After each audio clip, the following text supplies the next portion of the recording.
अस्सलामुअलैकुम वरहमतुल्लाहि वबरकातुहू। मेरा नाम है मोहम्मद अली। मैं जयपुर के राजस्थान के जयपुर ज़िले से ताल्लुकात करता हूँ और इससे पहले मेरा नाम पीयूष सिंह था। मेरी फ़ैमिली के अंदर मेरे वालिदैन के अलावा मेरे छोटे भाई हैं और जॉइंट फैमिली है एक्चुअली हमारी। चाचा चाची सारी पूरी फैमिली है अल्लाह के फजल से। इसके अलावा मैंने bachelor of computer application BCA की स्टडी की है जयपुर राजस्थान से ही। और दीन इस्लाम के ताल्लुकात मेरा जो एंट्री हुई इस्लाम में, मेरी एंट्री किस तरह से हुई उसके बारे में आपको थोड़ा बताता हूँ। ये बात है जी सन 2017 की मार्च के महीने की। मार्च के महीने 2017 में मेरी ग्रेजुएशन का लास्ट ईयर चल रहा था। तो उस दौरान मेरे कुछ आसपास के पड़ोस के साथी थे जो जिन एक्चुअली मेरा सर शुरू से ही इस बार इस्लाम के स्टडीज़ के बारे में बहुत रुझान था।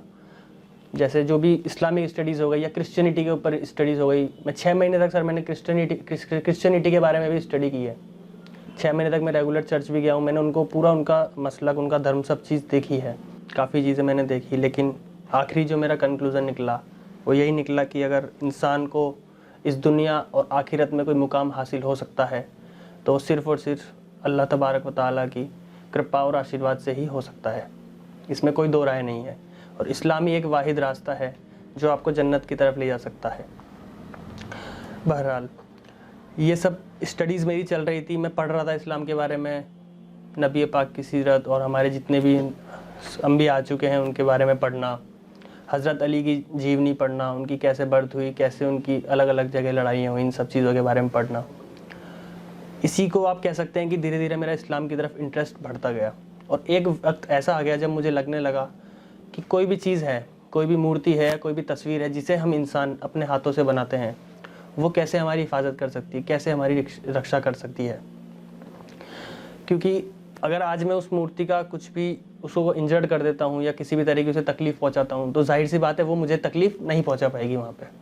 तो जब वो मुझे उसके नुकसान पे वो मेरा नुकसान नहीं कर पा रही तो फिर वो मेरा फ़ायदा पहुँचाना तो बहुत दूर की बात है उसके लिए।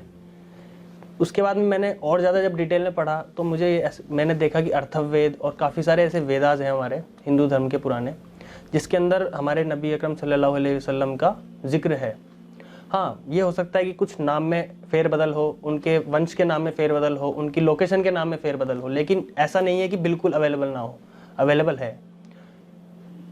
उसके बाद सर मैंने धीरे धीरे मस्जिद की तरफ रुख किया अपना। मैंने मस्जिद में जाके देखा कि यार किस तरह से प्रेयर की जाती है इस्लाम में, किस तरह से नमाज अदा की जाती है।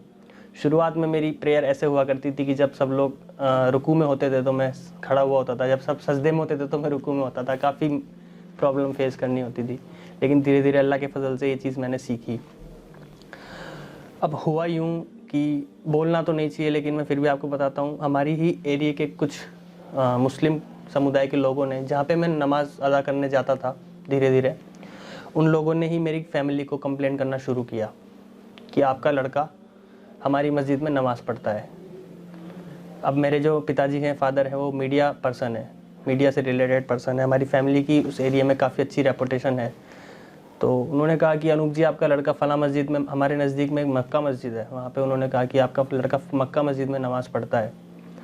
तो मेरे जाहिर सी बात है किसी भी बाप का अगर बेटा दूसरे मसलक को चीज़ फॉलो करेगा तो उन्हें गुस्सा आना लाजमी है। तो मेरे फादर ने मेरे से काफ़ी उस टाइम सख्ती की। खैर वो उनका कोई बात नहीं, क्योंकि अपने पिता हैं, वो अपने साथ जो भी करें कोई परेशानी नहीं है उसमें। लेकिन दुख इस चीज़ का हुआ कि यार मैं कुछ गलत नहीं कर रहा, मैं किसी के साथ कोई अन्याय नहीं कर रहा, मैं सिर्फ मेरा मन कर रहा है कि मैं इस तरीके से इबादत करूँ ईश्वर की, तो वो मैं करना चाह रहा हूँ, सीखना चाह रहा हूँ, तो उसके ऊपर एलिगेशन क्यों। उसके बाद भी मैंने अपने आप को रोका नहीं, मैंने इस चीज़ पे सब्र करा और मैं धीरे धीरे दूर की मस्जिदों में जाकर नमाज़ अदा करने लगा, 5 किलोमीटर 10 किलोमीटर दूर जा कर के।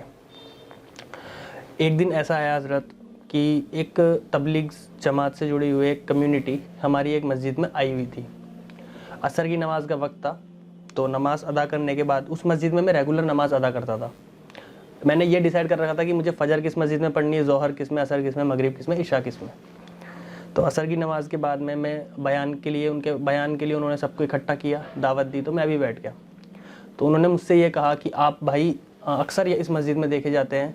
जी हाँ बोले, बिल्कुल मैं देखा जाता हूँ, मैंने जवाब दिया। तो उन्होंने कहा कि आप हमारे रहबर बन जाएं। तो मैंने उन्हें ये कहा कि भाईजान आपकी बात बिल्कुल ठीक है, लेकिन ये रहबर, अमीर और ये तबलीग और ये जमात, ये आप क्या बात कर रहे हैं, मुझे इस बारे में बिल्कुल भी नॉलेज नहीं, क्योंकि उस टाइम तक मेरे को इस्लाम के किसी भी मसलक के बारे में कुछ नॉलेज नहीं थी। मैं सिर्फ यही जानता था कि अल्लाह के सिवा कोई माबूद नहीं और पैगम्बर सल्लल्लाहु अलैहि वसल्लम के सिवा कोई नबी नहीं अल्लाह का, सिर्फ ये चीज़। इसके अलावा मुझे कुछ नहीं पता था इस्लाम के बारे में, 2 वर्ड्स के अलावा। उन्होंने मुझे समझाया कि ऐसे ऐसे एक इस्लाम के अंदर एक स्पेसिफिक ग्रुप, एक चेन काम करती है जो कि लोगों को अच्छे रास्ते की तरफ लेकर आती है। तो उनको मैंने छोटी सी अपनी बताई कि यार मेरे साथ में, मैंने इस्लाम में फॉलो करना चाहता हूँ, लेकिन मेरे साथ कुछ परेशानियाँ ऐसी आ रही है, मेरे फैमिली मुझे फिज़िकली और मेंटली काफ़ी टॉर्चर करते हैं, और आसपास का जो हमारा माहौल है वो थोड़ा विपरीत है मेरी चीज़ के अलावा। तो उन्होंने कहा कि भाईजान जब भी आपको कोई तकलीफ़ आए तो आपको सीधे जाना है, मरकज़ का रुख करना। आप जब भी आपको कोई परेशानी आए वहाँ से आपको इंशाल्लाह ज़रूर मदद मिलेगी इस मैटर को लेके। तो हो सकता है शायद अल्लाह के फरिश्ते वहाँ उस समय मौजूद है, उन्होंने तुरंत बात हमारी पहुँचाई। और अगले दिन जुम्मा का दिन था, 20 मार्च 2019। उस दिन मैं जुम्मे की नमाज़ पढ़ के घर पे जब आया तो जुम्मे की नमाज़ के दौरान मेरा फ़ोन साइलेंट पे था। मेरी फैमिली की लगभग 18 से 20 मिस कॉल्स उसमें उस टाइम अवेलेबल थी। तो मैं घर मस्जिद से निकलते ही फ़ोन देखते ही मैं समझ गया था कि कुछ ना कुछ मैटर आज बड़ा होने वाला है। मैं घर पहुंचा। घर पहुंचते ही मेरे फादर ने मुझे सीधा ये कहा कि नहा पहले तो जाके। तो अल्लाह को शायद यही मंजूर था। और 20 मार्च 2019 को जुम्मे की नमाज़ के वक्त बाद में मैं जब घर वापस आया तो मेरे फ़ोन में ऑलरेडी फैमिली की इतनी सारी मिस कॉल्स थी। मैं थोड़ा बहुत समझ गया था कि घर पे कुछ ना कुछ आज मैटर होने वाला है। मैं घर पहुंचा तो मेरे फादर ने मुझे ये कहा कि आप कहाँ गए थे। तो मैंने कहा पापा मैं नमाज़ पढ़ने गया था। तो मेरे फादर ने, उससे पहले भी मेरे पापा मेरे साथ कई बार सख्ती कर चुके थे, मारना पीटना, ये तो बहुत आम बात हो गई थी। असल में हिंदू कम्युनिटी के कुछ बड़े बड़े पॉलिटिकल पर्सनस के कॉल आना रात को 2-2 बजे धमकी भरे कि तुझे ज़िंदा नहीं रहने दिया जाएगा, जान से मार दिया जाएगा। जयपुर में क्या तू कहीं भी रह ले, वहाँ पे भी। और इन द सेंस मतलब घर पे आके समझाना, जो इंसान, पहले मैं हिंदू था तो जिस इंसान को हिंदू होने पे मुझसे मतलब नहीं था बिल्कुल भी, जैसे ही मेरा हल्का सा रुझान इस्लाम की तरफ गया, वो लोग खुद आके बोल रहे हैं, समझा रहे, प्यार से भी और डर से भी, दोनों तरीके मुझे दिखाए जा रहे हैं कि या तो प्यार से मान जा या डर के मान जा। तो ये चीज़, मारपीट तो बहुत अलग रह गई थी, बहुत एक लेवल तक पहुंच गए थे वो लोग इस चीज़ में। पुलिस वगैरह का काफ़ी हो गया था मैटर, लेकिन चले मैं बताता हूँ पूरा डिटेल में। तो मैं घर पहुंचा तो मेरे फादर ने कहा कि आप ठीक है, आपको मना किया गया था। खैर मेरा लहजा बोलने का ये है, लेकिन उनके अल्फाज कुछ और ही थे, आप समझ सकते हैं थोड़ा। उन्होंने मुझसे कहा कि आपको मना किया गया था, उसके बावजूद आप मस्जिद गए हैं, तो पहले आप नहा कर आइए। तो मैंने कहा पापा मैं ऑलरेडी नहा के गया था, साफ़ सुथरा हूँ बिल्कुल, क्या प्रॉब्लम है। बोले नहीं, आप मुस्लिमों के मस्जिद में टच होके आए हैं, इसलिए आप नहाना होगा आपको। अब बताएं इस सोच का क्या किया जाए कि एक इंसान दूसरे इंसान के सिर्फ धर्म के नाम पे टच होने से नहाना, या फिर नापाक हो गया वो सिर्फ टच होने से। तो ये चीज़ मुझ पे ऐसे गई जैसे आप सोच नहीं सकते, इतना बुरा सोच के ऐसा अंदर से हिल जाता है इंसान की, यार आज कोई भी अगर किसी भी मुस्लिम के कोई नॉन मुस्लिम अगर टच हो जाता है तो क्या हमें ये कहा जाएगा कि आप नहा कर आइए? क्यों नहा कर आए भाई? वो इंसान नहीं है क्या? क्या वो बाबा आदम की औलाद नहीं है क्या? क्यों नहा कर आए हम? या कि क्यों हम उसको गलत समझें, क्यों उसे बुरा समझें? मैंने इस चीज़ से जब इनकार किया कि पापा मैं ऑलरेडी साफ़ सुथरा हूँ बिल्कुल, मैं नहा कर ही गया था, तो मैं दोबारा नहाने की कोई ज़रूरत नहीं है। तो देन उसके बाद उन्होंने कहा कि ठीक है, तेरे पास 2 रास्ते हैं, या तो तू अपनी फैमिली, जात बिरादरी, हम माँ बाप भाई बहन को चुन ले, या फिर तू तेरे अल्लाह के रास्ते पे निकल जा। काफ़ी 1 घंटे की जिद बहस के बाद उन्होंने ये चीज़ मुझसे कही। 1 घंटे की जब उनसे काफ़ी मेरी जिद बहस हो चुकी थी तो उन्होंने मुझे फाइनली यही कहा कि आप अपना बैग तैयार करें और निकल जाएं। मैंने कहा ठीक है। अब बैग तैयार करने के लिए भी मुझे घर में एंट्री नहीं दी गई, मुझे बाहर चौराहे पे, बाहर गेट के जस्ट अंदर खड़ा किया गया कि आप कमरे के अंदर एंट्री नहीं कर सकते क्योंकि आप मुस्लिमों के टच होकर आए हो, इसलिए। ठीक है जी। मेरी मम्मी ने जो उनके हाथ में कपड़े लगे, वो मेरी डॉक्यूमेंट्स की फ़ाइल और सिर्फ मैंने जो कपड़े पहने थे वो लेकर के, मेरे को ये नहीं पता मुझे जाना कहाँ है, मुझे ये नहीं पता कि किस तरीके से मैं मरकज़ तक पहुँचूँगा, जो भी है। 4 बजे की ट्रेन थी मेरी पूजा एक्सप्रेस की। सिर्फ मेरे पास कुल 140 रुपये घर छोड़ते वक्त, उम्र 23 साल, रुपये 140 रुपये, और मेरे को ज़िंदगी भर के लिए घर छोड़ना। आप खुद सोच सकते हैं कि इस उम्र में कितना बड़ा मेंटली प्रेशर आएगा एक इंसान के ऊपर। आज इंसान अगर 10-20 किलोमीटर भी जाता है तो कम से कम 1000 रुपये साथ में लेकर निकलता ही निकलता है, और मैं पूरी ज़िंदगी का फ़ैसला करके निकला हूँ और जेब में रुपया एक भी नहीं। फिर भी मैंने अल्लाह के भरोसे कदम उठाए और अल्लाह ने मुझे कामयाब भी किया। वो मैं आपको बताता हूँ डिटेल में कैसे। मेरे हाँ, एक बात और, मेरे कुछ साथी थे जैसे सलमान भाई हो गए, उनके फैमिली, उन्होंने मेरा काफ़ी सपोर्ट किया इस मैटर में, बहुत। मतलब उनको मेरी फैमिली की तरफ से धमकियाँ दी गई कि इसकी वजह से हम आपके ऊपर एलिगेशन करेंगे, आप पे केस मुकदमे दर्ज करवा देंगे हम, कि आप हमारे लड़के को कन्वर्ट करवाने में हो। लेकिन फिर भी अल्लाह ने उनकी हिम्मत बंधाए रखी और उन्होंने मेरी काफ़ी मदद की इस मैटर में। मैं ट्रेन में बैठा सर 4 बजे के समथिंग, और रात को मैं 10 साढ़े 10 बजे उतरा। ना मैंने सुबह से कुछ खाया था, मेरी फैमिली ने मुझे फूड तक ऑफर नहीं किया था। नमाज़ पढ़कर ही मैं खाना खाता था जुम्मे की, ये मेरा रूटीन था हर बार का। उस दिन ना मैंने कुछ खाया था, ना मैंने कुछ पिया था। 140 रुपये में से 110 या 115 रुपये की समथिंग की टिकट आ गई थी। वो टिकट लेकर मैं आ गया, मेरे पास 20-25 रुपये चेंज बचे थे। दिल्ली में मैं आया, पुरानी दिल्ली रेलवे स्टेशन पे मैं उतरा। पुरानी दिल्ली रेलवे स्टेशन उतरने में मुझे बज गए रात के 10:30 से 11:45। वहाँ पहुँच करके मैंने एक सरकारी पोस्ट ऑफिस पड़ता है, उनके गार्ड बैठे थे। उनसे मैंने कहा कि सर मुझे हज़रत निज़ामुद्दीन मरकज़ जाना है, और बस इतना ही मैंने उन्हें कहा। बाकी तफसील से मैंने उन्हें कुछ नहीं बताया। उन्होंने कहा बेटा यहाँ आप मैंने कम से कम आधे घंटे वहाँ बस का वेट किया, बस नहीं आई। उन्होंने कहा बेटा आप यहाँ नहीं, आप लाल किले जाएँ, वहाँ से आपको 407 ST, मुझे बस का नंबर तक याद है आज, 407 ST बस आएगी, वो आपको इंशाल्लाह निज़ामुद्दीन मरकज़ छोड़ देंगी, निज़ामुद्दीन रोड पे। ठीक है जी। मैं वहाँ पहुँचता हूँ निज़ामुद्दीन, पैदल लगभग पुरानी दिल्ली और उसमें फासला होगा 1 से 2 किलोमीटर का। मैं वहाँ पे पहुँचा 11:30 साढ़े 11 बजे के समथिंग, और अल्लाह के फजल से बस भी आ गई। लेकिन वहाँ भी मेरे को पहुँचने के बाद में काफ़ी माहौल ऐसा लगा कि कोई मतलब चरस पीने वाले लोग बैठे हैं, चेन स्नैचर्स बैठे हैं रात को 11 बजे, और लॉकडाउन का माहौल लगने वाला, क्योंकि 22 तारीख से जनता कर्फ्यू लग गया था, इसलिए 20 तारीख की बात मैं आपको बता रहा हूँ। एक फैमिली खड़ी थी, हस्बैंड वाइफ उनके बच्चे। उनसे मेरे को लगा ये थोड़े ठीक फैमिली वाले लोग हैं, इनसे पूछा जाए। उनसे मैंने पूछा कि सर मेरे को हज़रत निज़ामुद्दीन जाना है, तो कैसे पहुंचूंगा? तो उन्होंने बता दिया यहाँ से बस आएगी, आप चले जाएँ। ठीक है। अल्लाह के फजल से 5 से 7 मिनट में बस भी आ गई। अब बस में एक ड्राइवर, एक कंडक्टर और एक भाई और बैठे। बस रुकी, मैं बस में सवार होता हूँ। अब जिस सिचुएशन में आप समझे, जिस सिचुएशन में मैं घर छोड़ के आया था, उस सिचुएशन में मुझे हर मुसलमान, हर दाढ़ी वाला भाई मुझे अपने खून के सगे भाई से भी ज़्यादा लगेगा। समझ सकते हैं आप भी, ठीक है।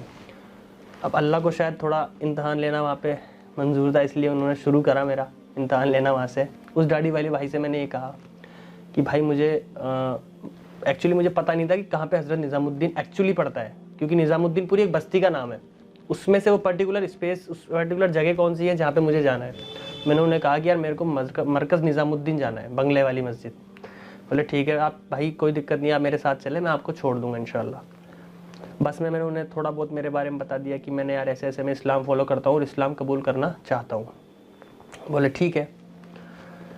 तो हम लोग निज़ामुद्दीन बस स्टैंड पे उतरते हैं। उतर के थोड़ा वॉकिंग डिस्टेंस पे ही मरकज़ है बस स्टैंड से। हम लोग मरकज़ की तरफ रवाना होते हैं।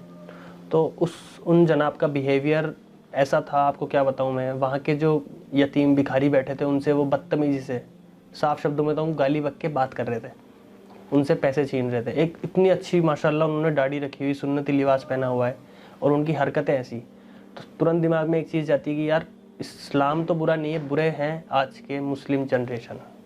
इस्लाम तो बहुत ही अच्छा है, लेकिन आज के मुसलमान को देखकर अगर आप लोग ये सोचें कि यार ये मुसलमान है तो इस्लाम भी ऐसा होगा, ये आपकी बिल्कुल गलत सोच है। मैं ये चीज़ दावे के साथ कह सकता हूँ। अगर आपको देखना ही है तो हमारे नबी पाक सल्लल्लाहु अलैहि वसल्लम की ज़िंदगी देखें, उनके बारे में आप देखें।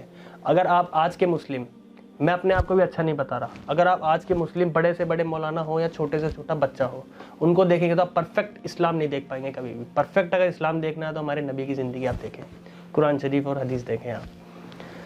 बहरहाल जैसे ही उन भाई के साथ मैं चलने लगा, उनका बिहेवियर देखा तो मैं थोड़ा शॉक हो गया कि यार मैं कहीं मैंने गलत इंसान से तो पूछताछ नहीं कर ली, क्या पता है मुझे कहाँ ले जाए। क्योंकि 23-22 साल की उम्र में आपको पता है इतना ही दिमाग होता है इंसान में, और पहले घर छोड़ने का पूरा प्रेशर, टेंशन दिमाग पे। तो पैदल चलने के बाद वो मरकज़ निज़ामुद्दीन के गेट पे मुझे ले आए। मरकज़ निज़ामुद्दीन के गेट पे खड़े थे ज़ुबैर भाई, अंडमान निकोबार द्वीप समूह की एक जमात आई हुई थी, उनकी जमात का एक साथी था ज़ुबैर, जो खड़े थे इस्तकबाल के लिए वहाँ पे। उन्होंने कहा कि यार ये लड़का है और इस्लाम कबूल करना चाहता है या करा हुआ है, ऐसे कुछ उन्होंने कहा, किया हुआ है शायद, और ये जमात में शामिल होना चाहता है। तो ज़ुबैर भाई ने कहा भाई एक तो क्या मेरा पहनावा ऐसा था, जीन्स टी शर्ट, और मैंने एक फ्रेंड से उधार मांग के टोपी ले ली थी, तो बस वही थी। और सुबह से निकला हुआ भूखा प्यासा, तो शक्ल सूरत बिल्कुल बदहाल हो चुकी थी। एक मेरे पास में बैग। उन्होंने कहा कि आप कितने वक्त की जमात में आना चाहते हो? तो मेरे पास इस बात का कोई जवाब नहीं। मुझे नहीं पता था कि चिल्ला 4 महीने साल लगता है इसके अंदर। मुझे तो ये लगा था कि हाँ ठीक है, ये वाहिद रास्ता है, इसमें निकलेंगे तो इंशाल्लाह अपन को नॉलेज अच्छी बढ़ेगी अपनी। तो उन्होंने कहा भाई अभी तो आप काली मस्जिद है वहाँ पे, काली मस्जिद में क़याम करें, इंशाल्लाह सुबह हम आपकी मुलाकात करवा देंगे। बोला ठीक है। तो वो जो भाई मेरे साथ में थे, जो मुझे बस में मिले थे भाई, उन्होंने कहा ठीक है बीच में पढ़ करके, ठीक है मैं इन्हें काली मस्जिद लेकर जाऊँगा, आप चिंता ना करें। तो मेरे को लगा यार क्या पता सही कह रहे होंगे, तो उनके मैं साथ चला काली मस्जिद की तरफ। तो रास्ते में ही 2-3 कदम बाद ही वो मुझे ये कहते हैं कि यार क्या तुम तबलीग के चक्कर में पड़े हुए हो, इससे अच्छा तो मैं तुम्हें सही जगह लेकर चलता हूँ। तो मुझे लगा चल ठीक है भाई, आप ले चलें, सुबह तक का फैसला तो मेरे ऊपर है, एक बार तो आपके साथ चलता हूँ इंशाल्लाह, क्या दिक्कत है। तो वो मेरे को नज़दीक की ही एक दरगाह में ले गए। वहाँ पे मैंने उन्हें जब बताया कि मैं जयपुर राजस्थान से हूँ, जो डिटेल मैंने आपको बताई पूरी तफसीर से, वैसे ही मैंने उन्हें बता दी कि यार मैंने इस्लाम कबूल करना चाहता हूँ और मेरे साथ में ऐसे ऐसे हो रहा है और मैं अब क्या करूँ। तो उन्होंने मुझसे ये कहा कि बेटा देखो, लास्ट में मैंने उन्हें एक लाइन कह दी कि मैं तबलीगी जमात में शामिल होना चाहता हूँ। क्योंकि आप कभी भी आप खुद डिटेल में देख लें, आप इस्लाम की अगर सभी चीज़ों पर रिसर्च करेंगे तो आपको एक चीज़ पता चलेगी कि अगर सीखने की कोई सबसे अच्छी जगह है बच्चों के लिए तो वो है मदरसा, और बड़ी उम्र के लिए लोगों के लिए भी अगर सीखने की पर्टिकुलर कोई जगह है तो वो है तबलीगी जमात, क्योंकि वहाँ पे आपको बहुत अच्छी तरीके से नॉलेज सिखाई जाएगी। तो जब मैंने उन्हें चीज़ कही कि मेरे को तबलीगी जमात में शामिल होना है, तो हो सकता है शायद उनकी कुछ पर्सनल इश्यूज़ हो तबलीगी जमात से, वो लोग थोड़े एग्रेशन में आ गए, थोड़े से गुस्सा हो गए मेरे पे। गुस्सा होना ऐसा था कि मेरे पास में शायद 15 या 20 रुपये टोटल थे उस टाइम पे। मैंने दरगाह के बाहर जब चप्पल रखवाई तो उसने मेरे से वो पैसे भी ले लिए कि यहाँ चप्पल रखने का चार्ज लगता है, चलें वो भी कोई बात नहीं। देन उसके बाद में उन्होंने मेरे से कहा कि ये जो है अल्लाह के वली हैं, आप इनकी रेस्पेक्ट करो। मैंने कहा बिल्कुल करता हूँ जी, बहुत ज़्यादा। बोले ठीक है, ये आपको जन्नत तक पहुँचाने का रास्ता बताएंगे, आप इनसे दुआएं मांगे या इनके सामने सजदा करें, ऐसे कुछ उनके अल्फाज थे। तो उस चीज़ में मेरा उनसे थोड़ा सा आप कह सकते हैं कि टकराव हुआ। मैंने उन्हें ये कहा कि नहीं सर, जितना इस्लाम मैंने पढ़ा है, मैंने 0.0001% भी अगर पढ़ा है तो उसमें यही लिखा हुआ है ला इलाहा इल्लल्लाह मोहम्मद रसूलुल्लाह सल्लल्लाहु अलैहि वसल्लम, यानी अल्लाह के सिवा कोई माबूद नहीं है।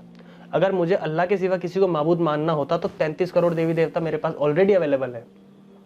33 करोड़ देवी देवता है तो मैं एक और को क्यों वो करता, लेकिन मेरे को एक ईश्वरवाद में भरोसा है, एक ईश्वर में भरोसा है। तो आप कैसे ये चीज़ मैं आपको बता रहा हूँ, इतना मेरे को उन्होंने बोलने नहीं दिया। जैसे उन्होंने ये कहा, मैंने उन्हें मना किया तो उन्होंने हैंड टू हैंड मेरे गर्दन कपड़े पकड़े और मुझे धक्का दिया। बोले, उन्होंने शायद कुछ वर्ड्स का यूज़ किया था, वहाबी कुत्ता है या कुछ ऐसा ही कुछ कहा था। बोले ये ऐसे है, पता नहीं, मेरे को एग्जैक्टली याद नहीं है क्या कहा था, लेकिन हाँ थोड़ा बदतमीजी करके मुझे निकाल दिया गया वहाँ से। देन उसके बाद में मैं बाहर आया, फिर उसके बाद में मेरे आंसू स्टार्ट हो गए, हिम्मत ने जवाब देना शुरू किया। इतना तो मैं झेल लिया था, लेकिन अब जब मुझे लगा कि यार जिस इस्लाम के पीछे मैं सब कुछ छोड़ के आया, और मेरे को लगता था कि मुस्लिम कम्युनिटी के लोग थोड़ा बहुत तो अल्लाह उनमें हिदायत देगा और मेरा सपोर्ट करेंगे, वो लोग मेरे से ऐसा बिहेवियर कर रहे हैं। अब मेरे पास कोई ऑप्शन नहीं, पैसे ख़त्म, घर जाने का कोई ऑप्शन नहीं, सब चीज़ ख़त्म हो चुकी है। मैंने एक नज़र ज़मीन की तरफ देखी, बोले नंगे पैर है, सर्दी का माहौल है। एक ऊपर देखी अल्लाह की तरफ, बोले अल्लाह तू ही मालिक है, तू ही खालिक है, तू ही संभाल मुझे, अब क्या करना है। चल वापस मैं दरगाह से मरकज़ की तरफ आया। मरकज़ के बाहर यतीम चप्पलें रखी होती काफ़ी सारी, वहीं मैंने अपना बैग रखा। बैग रखने के बाद में वहीं बैठ गया मैं, और वहीं रोना, आंसू आ रहे मेरे, बैठा हुआ मैं। तो एक गरीब बुढ़िया अम्मा आई, बिल्कुल बैगर टाइप थी, भिखारी थी बिल्कुल, वो मेरे पास बैठी। तो रोता हुआ मैं जब वापस मरकज़ निज़ामुद्दीन के बाहर आया तो वहाँ चप्पल वगैरह का ढेर लगा हुआ था, पुरानी चप्पलें होती लोगों की। वहाँ मैंने अपना बैग रख दिया, मुझे कुछ होश नहीं था अब करना क्या है। बैठ गया, रोने लगा, दुआ कर रहा था अल्लाह से कि एक बूढ़ी अम्मा आती है, बिल्कुल गरीब फटे हाल, बिल्कुल उन्होंने झोला था, उसमें कुछ चावल कुछ रोटी अलग अलग मुख्तलिफ जगह से लेकर आई होंगी बेचारी। वो बैठी, बेटा क्या बात हो गई? बोला अम्मा ऐसे ही परेशान हूँ बहुत ज़्यादा। तो उन्होंने मुझे खाना खिलाया।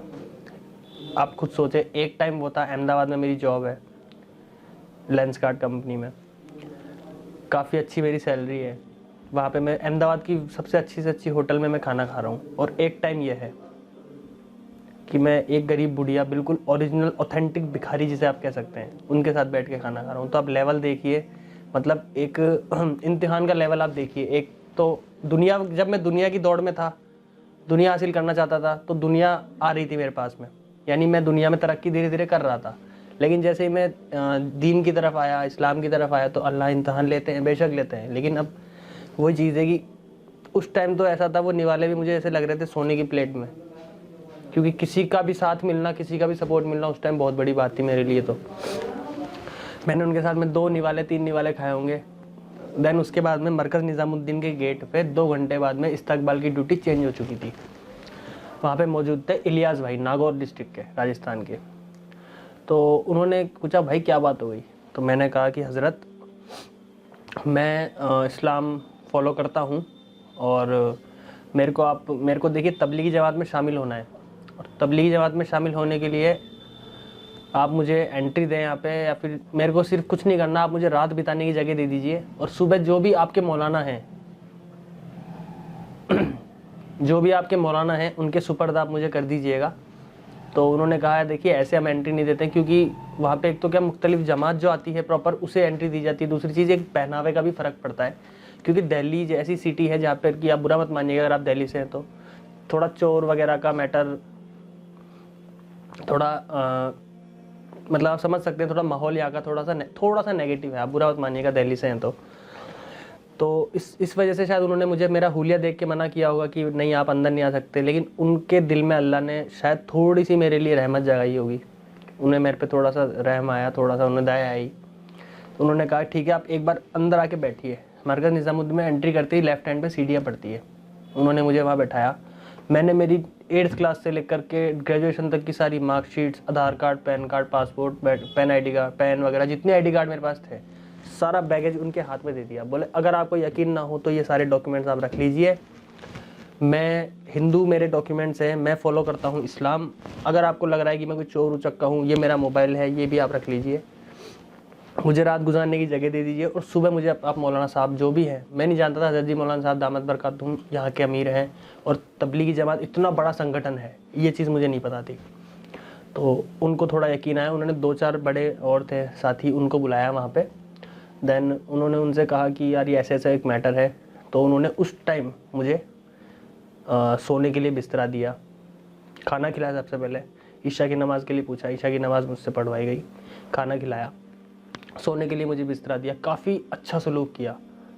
तो डे 1 जिस दिन मैंने पहली बार नमाज़ पढ़ी थी, और डे 2 जिस दिन मुझे मरकज़ निज़ामुद्दीन में एंट्री मिली, ये दिन 2 दिन ऐसे हैं जिस दिन आप ऐसे समझ लीजिए कि मेरे ऊपर बिना बादलों के बरसात हुई है अल्लाह की तरफ से। इतनी खुशी हुई थी मुझे उस दिन कि यार चलो कोई तो ऑप्शन आया सामने, नज़र के सामने, कि कहीं तो अपन आके सेफ हो गए, सर के ऊपर कहीं तो छत आ गई अब।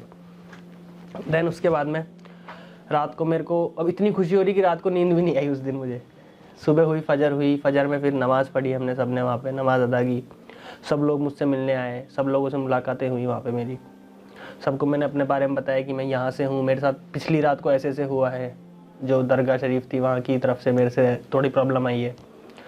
तो आप खुद सोचें ये चीज़ कि मुसलमानों का भी 2 ऑप्शन, एक तरफ आपको नए मुस्लिम का इस तरह स्वागत किया जा रहा है, इस तरह, और दूसरी तरफ इस तरह स्वागत किया जा रहा है, कितना डिफरेंस है दोनों के अंदर।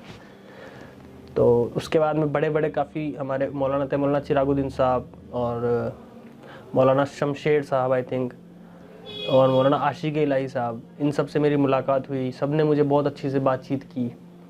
उसके बाद ये दिन आ चुका था 21 मार्च 2020 का, मेरी तरतीब तय होने लगी जमात में शामिल होने की। 4 महीने की जमात के लिए मेरा नाम लिखा गया, लक्षद्वीप महासागर के, लक्षद्वीप के पास का मेरा नाम लिखा गया, इंडिया का एकदम लास्ट पार्ट आ जाता है वहाँ के लिए। सब चीज़ सही चल रही थी, लेकिन शाम के टाइम मोदी जी की घोषणा होती है जनता कर्फ्यू की, 22 मार्च 2019 की। तो उसके बाद में यही फैसला लिया गया वहाँ की कमेटी और वहाँ की मरकज़ के जो हेड थे उनकी तरफ से कि अभी जो जहाँ है वहीं स्थिर हो जाओ, जो जमातें जिस मस्जिद में है वहीं होल्ड करें, जो लोग मरकज़ निज़ामुद्दीन में वो वहीं होल्ड करें, जो लोग अपने घर से जमातों के लिए निकलने वाले वो भी अपने घर पर रुक जाएं, अभी कुछ ना करें। 22 मार्च का दिन जनता कर्फ्यू सुबह स्टार्ट हो चुका था। अंदर का माहौल एकदम सही था, कोई प्रॉब्लम नहीं थी, सब मेरे से अच्छे से बातचीत कर रहे हैं, सब कुछ सही चल रहा था इंशाल्लाह। अल्लाह के फजल से कोई परेशानी नहीं हुई।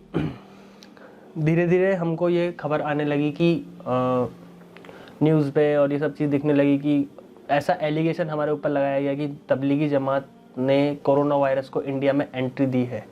किसके रास्ते? जो बैरून से जमातें आती है, इंटरनेशनल जो तबलीग के फॉलोअर्स हैं, तबलीगी जमात जो फॉलो करते हैं, वो लोग उस समय इंडिया आए हुए थे और हम सब पे ये एलिगेशन लगाया गया कि आपकी वजह से ये चीज़ फैल रही है अब। और जाहिर सी बात है, अपने इंडियन मीडिया जो है वो थोड़ा इन चीज़ों में आप समझ सकते हैं कि थोड़ा आग लगाने वाला काम करता है, क्लियर लैंग्वेज में बोलूँ तो। ठीक है जी, चलता रहा। 22 मार्च हुई, 23 मार्च हुई, ऐसे करते करते वक्त आ गया 30 मार्च के आसपास का। 30 मार्च को मरकज़ निज़ामुद्दीन के बाद डॉक्टर्स की टीम आती है, कैंप लगाया जाता है बाकायदा, और बसेस की लाइन लगती है, डीटीसी की बसेस की लाइन लगती है कि आपको यहाँ से मतलब अलग अलग क्वारंटाइन सेंटर्स में शिफ्ट किया जाएगा। ठीक है। उस समय मेरे पास में मेरी आईडी थी जो हिंदू नाम से थी और मैंने अपना नाम मोहम्मद अली बताया था मरकज़ में। इसके लिए मैं आपको पहले ही बता देता हूँ, किसी भी व्यक्तिगत या धार्मिक संगठन का मेरे से कोई ताल्लुक़ नहीं है, कोई कांटेक्ट नहीं है, किसी ने मुझे उकसाया नहीं है इस चीज़ के लिए। ये मेरी personal will pay, personal choice पे किया था मैंने सारा फैसला। किसी ने मुझे इसके लिए कुछ नहीं बोला है। मैंने अपना नाम वहाँ मोहम्मद अली बताया डॉक्टर्स को, मोहम्मद अली। एड्रेस बताया मैंने मेरठ का, और मैंने मेरा फादर्स नेम भी दूसरा बताया। उसके बाद उन्होंने मुझे बस में एंट्री दी और मुझे लेकर गए वो नरेला क्वारंटाइन सेंटर में। नरेला क्वारंटाइन सेंटर हम लोग पहुँचे। कुछ दिन हम वहाँ पे क्वारंटाइन सेंटर में रहे, काफ़ी अच्छे साथी मिले, उनसे मुलाकात हुई, काफ़ी अच्छी यादें देखे गए वो। 10 दिन के बाद में मुझे वहाँ से सिर्फ इतने सारे लगभग आप मान के चलिए 6 से 7 हज़ार लोग टोटल ऑल ओवर जितने भी तबलीगी जमात से थे, क्योंकि मरकज़ के अलावा जो मुख्तलिफ मस्जिदें थी उनकी जमात को भी क्वारंटाइन किया गया था। जमात से जो इंसान जुड़ा हुआ है, अगर एक कोई भी आके ऐसे कहेगा कि हाँ मैं ये कब भी जमात से जुड़ा हुआ है तो इसको भी लेकर जाएंगे, वो ऐसा माहौल बना दिया गया था इंडिया के अंदर उस टाइम पे। तो हमें वहाँ लेकर गए और उसके बाद में हॉस्पिटल के लिए मेरा नाम नॉमिनेट हुआ कि आपको टेस्ट के लिए हॉस्पिटल लेकर जाएंगे। अब एक चीज़ आप सोचें, इतने सारे लोग, उसमें से सिर्फ मुझे अकेले को लेके जा रहे हैं जिसके पास में कागज़ भी ओरिजिनल नहीं है, और दूसरी चीज़ कागज़ भी ओरिजिनल नहीं, देन इसके अलावा अंदर एक डर और कि यार इतने लोगों में से मुझे क्यों उठाया इन्होंने, क्या पता। और हाँ, वहाँ के लोग मुझे बोल रहे कि यार क्या पता जान से मार दे इंजेक्शन लगा के तब जमातियों, क्योंकि एक खबर ये भी अफवाह उड़ी थी कि तबलीगी जमात के लोगों को अब जान से मारा जाएगा इंजेक्शन लगा के, या इन्हें एनआरसी और सीएए वाला जो कैंप लगने वाला था ना, वो क्या कहते हैं, जो बांग्लादेशी अवैध घुसपैठियों को रोकने के लिए कैंप लगता है, उस कैंप में डाला जाएगा इन्हें। ऐसी कुछ अफवाह उड़ी थी उस टाइम पे। तो एम्बुलेंस के अंदर मुझे बिठाया गया अकेले को, मेरे बैगेज वगैरह मेरे सामान सहित, और मुझे शिफ्ट किया गया लोकनायक जयप्रकाश हॉस्पिटल, LNJP हॉस्पिटल में। LNJP हॉस्पिटल के अंदर उस दिन मेरा रोज़ा चल रहा था, शब कदर की रात का रोज़ा था। वहाँ हम पहुँचते हैं LNJP हॉस्पिटल में। वहाँ पे सारे मतलब काफ़ी सारे लोग, मुस्लिम भी थे, नॉन मुस्लिम्स भी थे, लेकिन तबलीगी जमात से जुड़ा हुआ या फिर मेरी जानकार वाला कोई जानने वाला मुझे कोई साथी कोई मौजूद नहीं था। वहाँ पे मैं गया तो मैंने अपने आप को थोड़ा अकेला महसूस किया, और खाने का पीने का कोई व्यवस्था वहाँ नहीं थी कि खाने, मतलब दिन भर से कोई भूखा है प्यासा है कुछ नहीं, बस आपको बेड दे दिया गया है, आप वहाँ रहे बस।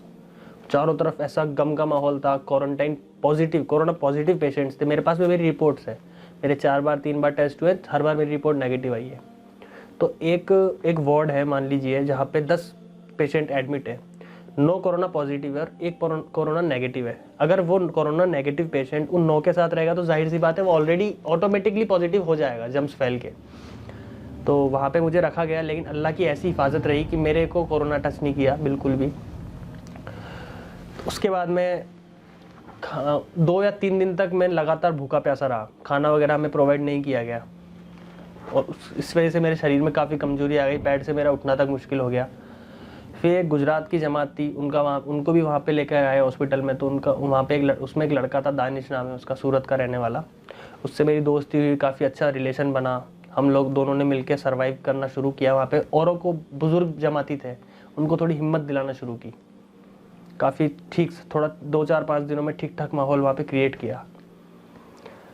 हुआ कुछ यूँ कि जो लोकल दिल्ली के लोग थे, वो लोग सुबह हमसे बात करते थे, खाना हमारे साथ खाते थे, और शाम को उनकी बॉडी हमें बॉडी पैकेज में पैक करनी पड़ती थी।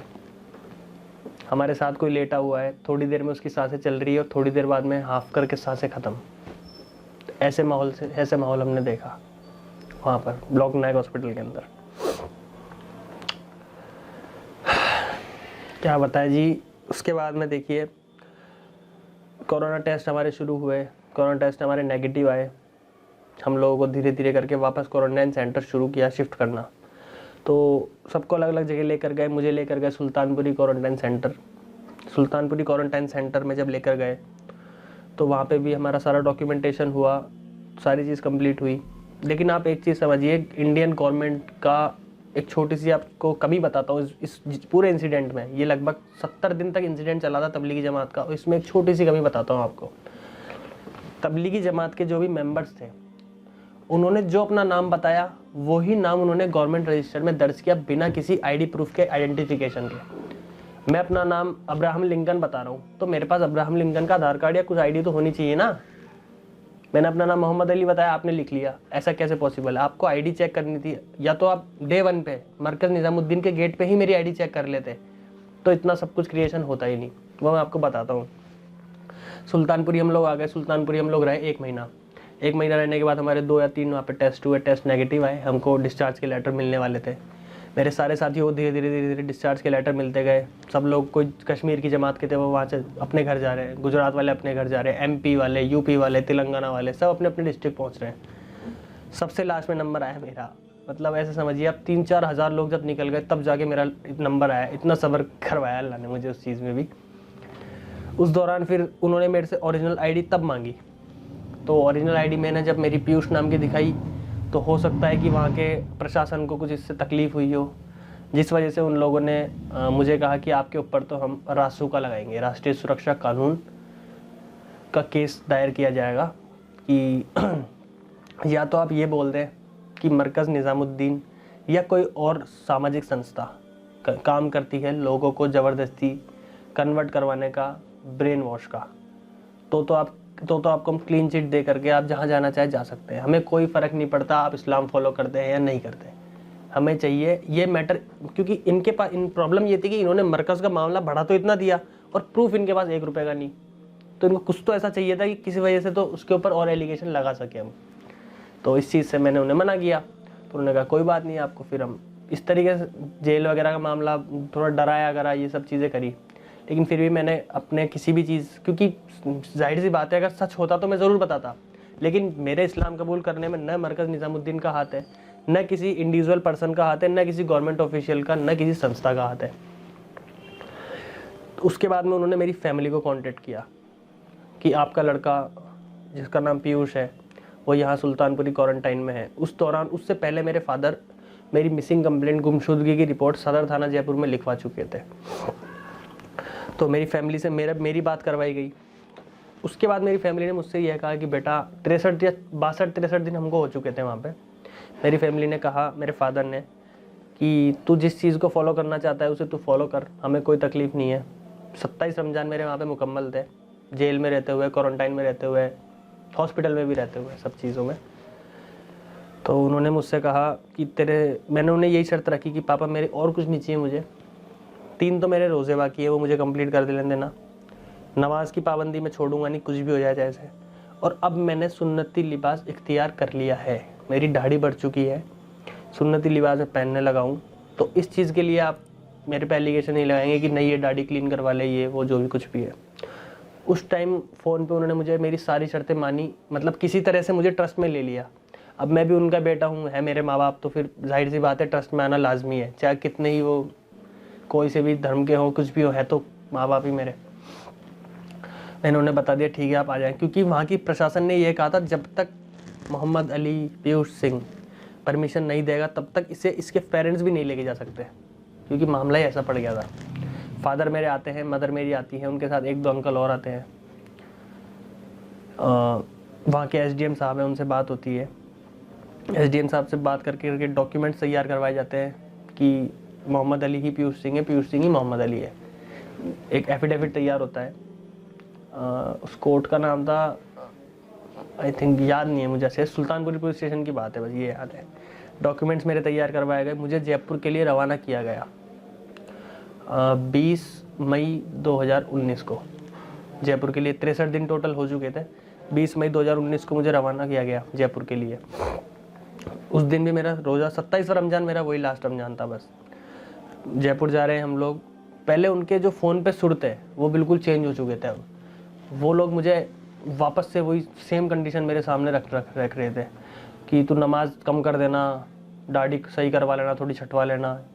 ये नहीं कह रहे थे कि नमाज बंद कर देना, कम कर देना, दाढ़ी कटवा क्लीन नहीं करवाना, छटवा लेना, ठीक है। जैसे ही जयपुर की हम सीमा में एंट्री करते हैं, ट्रांसपोर्ट नगर क्रॉस किया हमने, तो उन्होंने एक, आप जानते होंगे सड़क के किनारे पेड़ पौधे बेचे जाते हैं, नर्सरी होती है, वहाँ पे उन्होंने गाड़ी रोकी एकदम से। मेरे ज़बरदस्ती करके मेरे से दाढ़ी मेरी क्लीन करवाई गई। मेरे कुर्ते पजामे और जो मेरे पास सुन्नती लिबास था सब कुछ फेंक दिया गया। जीन्स टी शर्ट वो घर से लेके आए थे ऑलरेडी, वो मुझे ज़बरदस्ती पहनाई गई। और इसके अलावा हाँ, फ़ज़ाइल अमाल मुझे वहाँ से हदिया हुई थी और कुछ और किताबें थी, मसनून दुआएं जैसे, वो मैंने कैसे तैसे बचा करके मैं उन्हें ले गया सेफली। वो मैंने अपने एक फ्रेंड के यहाँ रखवाई। घर ले गए। घर पे जाके भाई उसके बाद जो माहौल बिगड़ता है, हमारे वहाँ के एमएलए, उनके आदमी, एमएलए के आदमी, और मतलब हिंदू धर्म के, आप समझ लें हिंदुओं के जितने भी बड़े बड़े मतलब जैसे संगठन जो आप समझ सकते हैं, आरएसएस हो, चाहे बीजेपी हो, चाहे और विश्व हिंदू परिषद के बड़े से बड़े हमारे एरिया के जो भी नेता नांगले जितने भी थे, उन सबका आना जाना शुरू होता है। वो समझाते हैं कि क्यों गया, क्यों ऐसे। एक ने तो ये तक कहा कि अगर तू जाएगा तो तेरे माँ बाप को हम हानि पहुँचा देंगे यहाँ पे पीछे से। इतना तक डराने की कोशिश की इन लोगों ने। उसके बाद पुलिस जो हमारी प्रशासन है, उनका भी एक ये है कि उन्होंने भी एक धर्म को बेस बनाते हुए अपने निर्णय लिए। जबकि प्रशासन, पुलिस या हमारी जो न्यायपालिका है, उसके लिए हर धर्म समान होना चाहिए। वो वही फैसले हिंदू के लिए करे जो मुसलमान के लिए करे। अगर मुसलमान गलत है तो उसे गोली मारी जाए, लेकिन अगर हिंदू गलत है तो उसे गोली की जगह पत्थर नहीं, उसे भी गोली ही मारी जानी चाहिए। कायदा तो ये कहता है। लेकिन उन्होंने सिर्फ धर्म के बेस पे फैसले किए, वो हमारे वहाँ के प्रशासन ने। उन्होंने ये नहीं देखा कि यार ये भी इंसान है, हम भी इंसान है, ऐसा कुछ नहीं देखा उन्होंने कुछ भी चीज़। डेली मेरे पास पुलिस वालों का आना जाना शुरू हो गया। वहाँ पे घर पे मेरे 2-2, 3-3 घंटे मुझसे बयान लिए जाते हैं। मुझे ये प्रेशराइज़ किया जाता है कि तू एक बार तबलीगी जमात का नाम ले दे, एक बार मरकज़ निज़ामुद्दीन का नाम ले दे, ये लोग करवाते हैं, फिर देखना। तो वो चीज़ मैंने उन्हें कभी नहीं कही की, क्योंकि ऐसा कुछ था ही नहीं, इसलिए मैं कहता भी क्यों। अब मुझे पता चला जब मैं जयपुर छोड़ करके चला गया था 20 मार्च को, उसके बाद में मेरे माँ बाप जो है बेहोश हो गए थे। मेरी मदर के मुँह से झाग निकलने लग गए थे। और मतलब एक कह सकते हैं आपकी, मतलब माँ बाप के प्यार की एक इंतहा तक पहुंच गए थे वो लोग कि यार कैसे तैसे ये बंदा रुक जाए, कैसे तैसे हम इसे अपनी तरफ ही रखें। एक लेवल तक पहुंच गए थे। हॉस्पिटल तक एडमिट करवाना पड़ गया था मेरे पेरेंट्स को, मेरी फैमिली को। इतनी बुरी हालत हो गई थी उनकी जब उन्हें ये पता चला कि मैं ये सब चीज़ें फॉलो करके इस रास्ते में निकल चुका हूँ। जब उस टाइम तो उन्होंने गुस्से मुझे कह दिया कि तू घर छोड़ दे, लेकिन जब मैंने सच में छोड़ दिया और मैं निकल गया, और तब उन्होंने टीवी में देखा कि तबलीगी जमात वालों के साथ ये सब हो रहा है, तो उनसे सहन नहीं हुआ। ये चीज़ मुझे पता भी चली, लेकिन मैंने हिम्मत नहीं हारी, थोड़ा सब्र से काम लिया।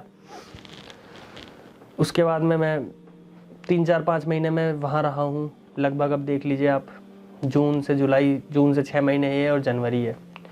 अब जनवरी में हालात ये है भाई कि मेरे को दोबारा वही सेम सी सिचुएशन मेरे सामने है। मुझे दोबारा धक्के मार के घर से बाहर निकाला जा चुका है, और अल्लाह के फजल से मैं ईमान में दाखिल कम्प्लीटली हो चुका हूँ। मेरे डॉक्यूमेंट्स अल्लाह के फजल से कंप्लीट है इस टाइम। पर्सनल, पॉलिटिकल और पर्सनल किसी का प्रेशर नहीं रहा अब मेरे ऊपर, क्योंकि मेरी फैमिली को ये यकीन हो चुका है कि अब ये बंदा इस्लाम से पीछे हट नहीं हट सकता, चाहे हम कितनी भी ज़बरदस्ती कर ले। मेरा पैर तोड़ा हुआ है, मेरे पैर में टाँके तक आए हुए हैं, काफ़ी मेरे साथ प्रॉब्लम हुई है। अब तो मेरी मदर ने लास्ट टाइम मुझे ये कह के निकाला था कि तू अगर ये तेरे मुंह से कहेगा ना कि मैं वापस पीछे आना चाहता हूँ, वापस हिंदू बनना चाहता हूँ, तो भी हमें यकीन नहीं होगा। मेरी माँ ने मुझे कहा था कि तेरे लिए हमारे मन में बेटे वाली फीलिंग ख़त्म हो चुकी है। हमें ऐसा लगता है कि कोई गैर हमारे साथ रह रहा है। मेरे फादर मदर के बेडरूम में मुझे एंट्री नहीं है, पलंग के ऊपर मुझे बैठने नहीं दिया जाता। मेरा भाई मुझसे 4 साल से बात नहीं करता, छोटा भाई, एक ही भाई है। मेरी एक भाई और एक सिस्टर एक्सपायर हो चुके हैं पहले। एक भाई है छोटा, वो मुझसे पिछले 4 साल से बात नहीं करता। मेरे चाचा चाची, इनका बिहेवियर बिल्कुल ऐसा है जैसे आप एक अपने किराएदार के साथ बिहेवियर रखते हैं। मतलब फैमिली के नाम पे मेरे पास में सिर्फ अल्लाह और उनके रसूल की इबादत और उसके सिवा मेरे पास कुछ नहीं है, समझ लें आप। और मेरे तमाम हिंदू भाइयों के से मेरी एक गुजारिश ये रहेगी, भाई आप लोग सबसे पहले दिमाग से ये चीज़ निकालें कि मुसलमान हमारे दुश्मन हैं। सबसे पहले आप ये चीज़ निकालें, क्योंकि मुसलमान भी वही इंसान है जो हम इंसान हैं। दूसरी चीज़, आप एक बार क्लीन दिमाग से, सच्चे दिल से, मैं ये नहीं कह रहा हूँ कि आप कुरान समझें, सिर्फ आप पढ़ के देखें, या कुरान की जो मैं कहना चाहूँगा एसेंस है, उसका निचोड़ है, वो सिर्फ आप पढ़ के देखें। मैं नहीं कह रहा आप समझें उसे, सिर्फ आप पढ़ के देखिए। मैं आपको चैलेंज के साथ कह सकता हूँ, इससे बेटर आपको ऑप्शन नहीं मिलेगा कुछ भी। क्योंकि आप खुद सोच के देखिए एक चीज़ कि यार जो चीज़ को आज ये कोई चीज़ है, इसे मैं अपने हाथ से बना रहा हूँ और इसे मैं तोड़ दूंगा तो ये मेरा क्या बिगाड़ लेगी। ये तो एक बच्चा भी कॉमन सेंस बता सकता है ना। दूसरा, एक बहुत अच्छा एग्जाम्पल आपके सामने मैं रखता हूँ। आप सब मेरे हिंदू भाई बहन हैं, अगर अपने हिंदू कम्युनिटी के अंदर, चले माने मैं भी एक बार हिंदू खुद को बोलता हूँ, ठीक है, अपने हिंदू कम्युनिटी के अंदर अगर कोई बच्चे का इंतकाल होता है तो क्या किया जाता है? आपसे सवाल रहेगा मेरा ये। बड़ा हूँ, अगर मैं हूँ, मेरा इंतकाल हुआ तो मुझे जला देंगे। अगर 5 साल का 7 साल का बच्चा है तो उसे दफनाया जाता है। आप अच्छी तरह जानते हैं चीज़। वो दफनाने का रीज़न आपको पता है, क्योंकि अल्लाह भी चाहता है कि इतने से बच्चा, ये जो छोटी सी जान है, इसको आग न यहाँ झेलनी पड़े और न वहाँ झेलनी पड़े। जब आप में अकल आ जाती है, बालिग आ जाते हैं 14-15 साल के, उसके बाद आपके ऊपर ये फ़र्ज़ है कि आप ईमान ले आएँ। उसके बाद आपको जलना और ना जलना आपके ऊपर डिपेंड करता है। आप जलना चाहते हैं यहाँ भी और वहाँ भी, तो वो आपके ऊपर डिपेंड करता है। आप यहाँ भी सेफ़ रहना चाहते हैं और वहाँ भी सेफ़ रहना चाहते हैं, तो वो भी आपके ऊपर डिपेंड करता है। तो ये काफ़ी सारी चीज़ें हैं जो आप इंटरनेट पे सर्च कीजिएगा तो आप पाएंगे कि बिल्कुल सेम टू सेम है इस्लाम में और हिंदू धर्म में। और मेरे मुस्लिम भाइयों और बहनों के लिए मेरी आपके छोटे भाई की आपसे सिर्फ यही दरख्वास्त रहेगी कि आप लोग अपने इस्लाम के एक गुड एम्बेसडर बन के दिखाएँ। जो इस्लाम हम तक पहुंचा है वो हमारे बाप की जागीर नहीं है, ये आप चीज़ समझें। वो इस्लाम, कुरान और अल्लाह सिर्फ मुसलमानों के लिए नहीं आए हैं, ये पूरी इंसानियत के लिए आए हैं। आप कभी ये ना समझे कि अल्लाह सिर्फ हमारा है, कभी हम ये ना समझें कि कुरान सिर्फ हमारी धार्मिक किताब है, कभी हम ये ना समझें कि हुज़ूर सल्लल्लाहु अलैहि वसल्लम सिर्फ हमारे नबी हैं, वो सारी इंसानियत के लिए उतारे गए हैं। तो हमें ये नबूवत का दरवाज़ा बंद हो चुका है, तो ये हमारी जिम्मेदारी बनती है अब कि हमें किस तरह से हमारे दीन को लोगों तक फैलाना है, ताकि हमारे जो मासूम भाई बहन हैं इनको पता तो चले कम से कम कि ये लोग किस गुमराही के रास्ते पे जा रहे हैं। इनको सदाचार की तरफ लेकर आना है, इनको सही रास्ते पर लेकर आना है। आप लोग इस्लाम को इस तरह से पेश करेंगे तो इनके ऊपर गलत इफेक्ट जाएगा। ये मसलक के झगड़े, ये अलग अलग कास्ट के झगड़े, इन सबको भूल करके एक वाहिद जगह पर आते हैं, एक कलमे के ऊपर अपन फोकस करते हैं। आप सबसे यही गुजारिश रहेगी मेरे भाइयों और बहनों कि एक कलमे की दावत हमारे नबी ने दी थी, और एक कलमे की दावत पे आप पहले खुद में अमल लाएं, फिर आप इंशाल्लाह दूसरों को भी उसी एक कलमे की तरफ लेकर आएँ। कोई मसलक नहीं है, कोई कुछ नहीं होता, सिर्फ अल्लाह के सिवा करने वाली ज़ात केवल अल्लाह की है। ये चीज़ अपने दिमाग में बिठाएं, इसके अलावा आप कुछ ना करें। आपके छोटे भाई को दुआओं में याद रखिएगा, दुआओं की दरख्वास्त रहेगी। अस्सलाम वालेकुम।